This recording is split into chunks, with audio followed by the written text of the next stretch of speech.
1심 때 피선거권 박탈형을 선고받은 이재명 대표 어제 결심 전 마지막 재판에 출석을 했는데요. 그 모습 먼저 보고 오겠습니다.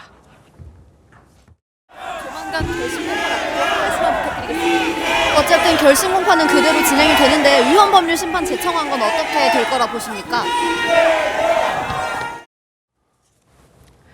네, 1심만 2년 2개월이 걸렸고요. 또 항소심 선고 이후에 3개월여 만입니다.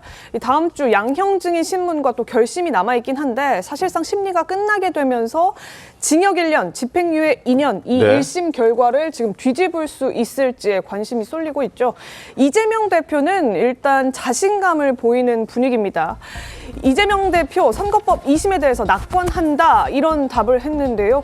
그러면서 선거법 항소심 결과가 다가오는 열릴 수도 있는 조기 대선 출마에 걸림돌이 될 수 있지 않겠느냐 이런 질문이 나오니까 문제되지 않는다 이런 자신만만한 태도를 보였습니다. 그렇습니다. 결과를 낙관하고 있는 그런 상황인데 설령 100만 원 이상의 유죄가 나온다 하더라도 대선에는 걸림돌이 되지 않는다 이렇게 지금 자신하고 있는 모습입니다.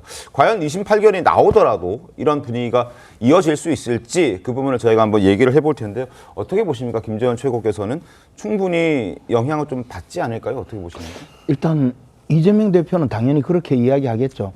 항소심 재판 결과는 나올 것이 자명하니까 항소심 재판 결과가 나오고 만약에 조기 대선이 시행이 된다면 당의 후보가 선출 절차를 거칠 텐데 거기서 민주당 후보가 되면 아무래도 대법원은 쉽게 선고를 하지 못할 것이다. 이것은 대통령 후보는 재판 절차가 좀 중단되는 그런 효과가 있거든요. 그리고 통상적으로 대법원에서도 일정한 절차가 있습니다. 상고 이유서를 전달한다든가 제출한다든가 변호인을 통해서 여러 가지 보충 서류를 제출한다든가 하는 절차가 있기 때문에 그것을 좀 끌면 3개월은 뭐 당연히 끌 수 있기 때문에 결국에는 대선 이후에 선고가 될 거다. 그런 확실한 주장이고 그것을 아마 지지자들에게 설득하고자 하는 그런 의도라고 보여집니다. 근데 제가 아는 몇몇 이른바 비명계 또는 신문계 의원들을 만나면 항소심 선고가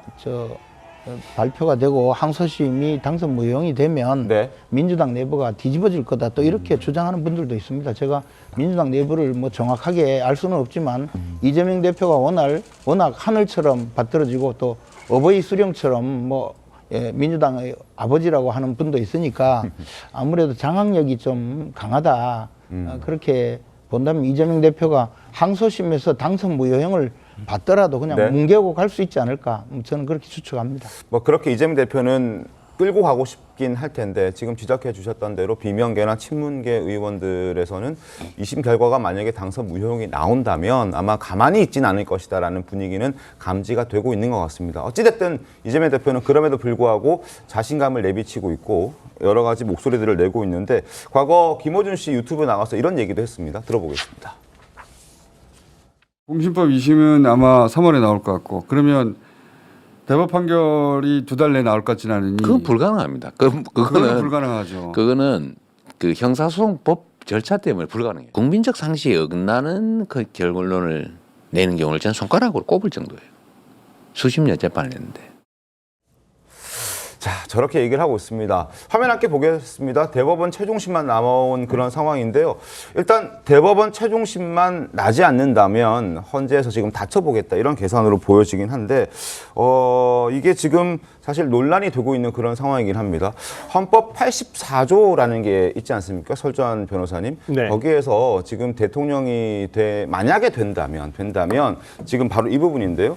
내란 또는 외환 의 죄를 범하는 경우를 제외하고는 재직 중에 형사상 소출을 받지 아니한다라는 부분을 이제 이재명 대표가 얘기를 하고 있는 겁니다. 결국 자신이 혹여라도 대통령이 되면 저거 때문에라도 그 재판은 중단될 수밖에 없다는 주장을 하고 있는 거거든요. 그게 가능한가요? 어떻습니까? 글쎄요. 저는 어저께 이재명 대표가 어저께 TV에 나와가지고 저 부분에 대해서 얘기를 하셨어요. 대통령이 되면 재판이 정지될 것이다. 그러니까요. 전체적으로 지금 민주당에서 얘기를 하고 있는 것은 거의 그렇게 똑같이 얘기를 하고 계시는 거예요. 소추에는 재판도 포함된 것이다. 근데 저는 제가 뭐 예전에 공부를 할 때는 네. 소추는 기소를 얘기한 것으로 알고 있거든요. 네. 수사와 기소를 얘기하는 것으로 알고 있는데, 그러니까 여기서 민주당이나 이재명 대표는 확장 해석을 하는 것이거든요. 네. 수사와 기소면 기소된 다음에 재판도 정지돼야 되는 거 아니냐라고 하는 것인데, 근데요, 우리가 헌법 68조에 보면요, 대통령의 거리 사유 중에 재판이 있습니다. 재판으로 인해서 거리되는 경우가 있습니다. 그러면 그 재판은 어떤 재판만 해당한다는 얘기인가요? 그러면 지금 민주당에서 아마 그렇게 얘기할 것 같은데, 68조 2항에 헌법 68조 2항에 보면 재판으로 인해서 거리가 되는 사항을 예정하고 있습니다. 우리 네. 헌법은. 그러면 그 재판은 내란과 외환죄만 해당하는 재판인가요? 그렇게 써 있지 않아요.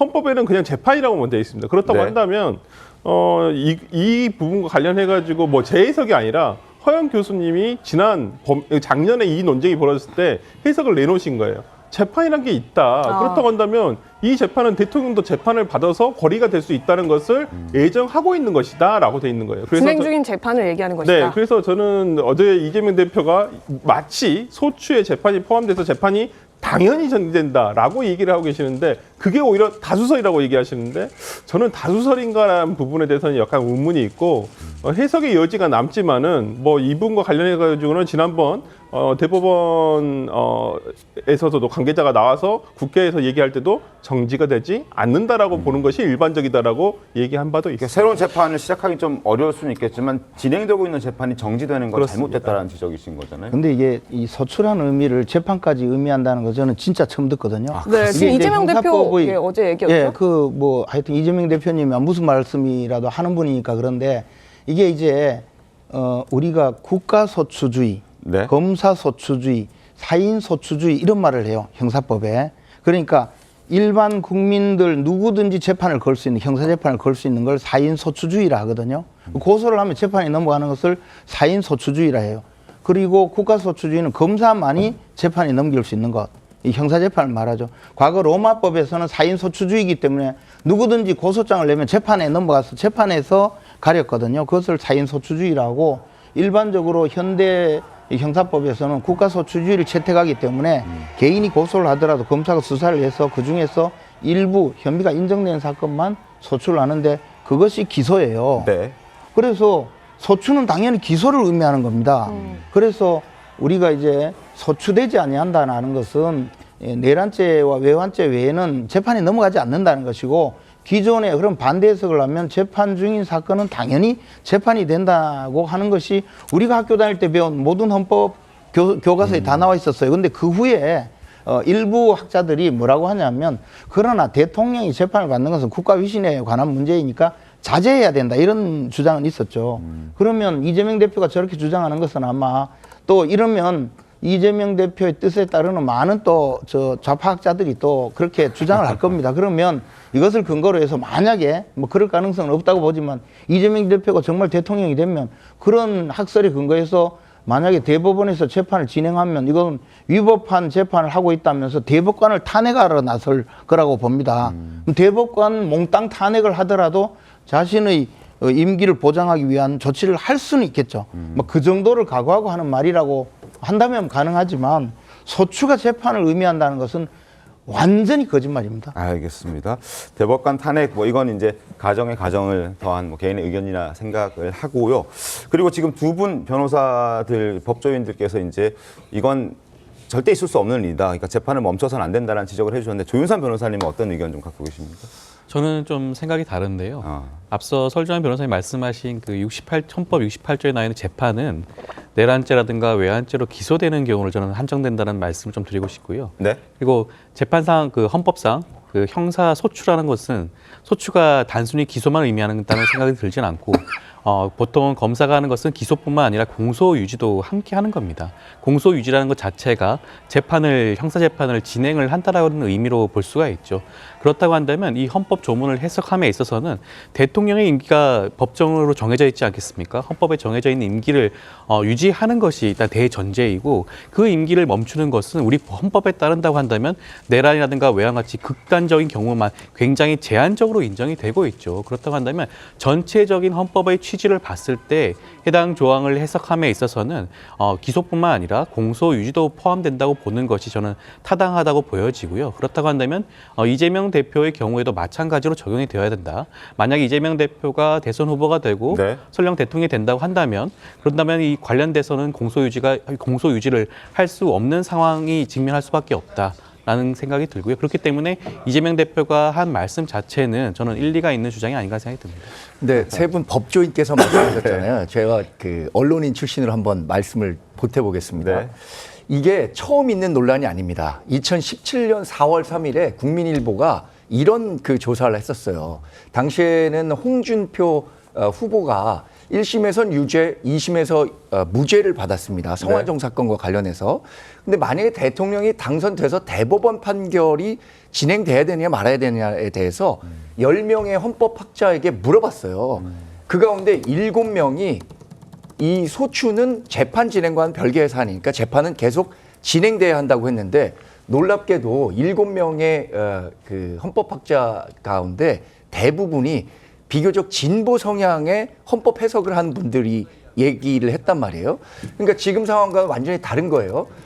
지금은 이재명 대표는 재판이 진행되지 않을 것이라는 게 다수설이라고 하는데 네. 정작 8년 전에는 이 사안과 관련해서 진보적 성향을 가진 헌법학자들은 다 재판이 진행돼야 한다라는 의견을 제시했다는 점을 그럼 지금은 어떻게 반박할 것인가 스스로 한번 자문해봐야 할 시점이라고 생각합니다. 알겠습니다. 예, 알겠습니다. 만약에 이제 이재명 대표가 당선이 되더라도 이런 사법 리스크에 대한 논란이 계속될 가능성이 있다. 지금 이 부분에 대해서 계속 지적이 나오고 또 반박을 펴고 그래서 이재명 대표가 어제 결국에는 문제되지 않을 것이다. 선제적 조치를 취한 거다. 이런 해석까지도 같이 나오고 있는 것 같습니다.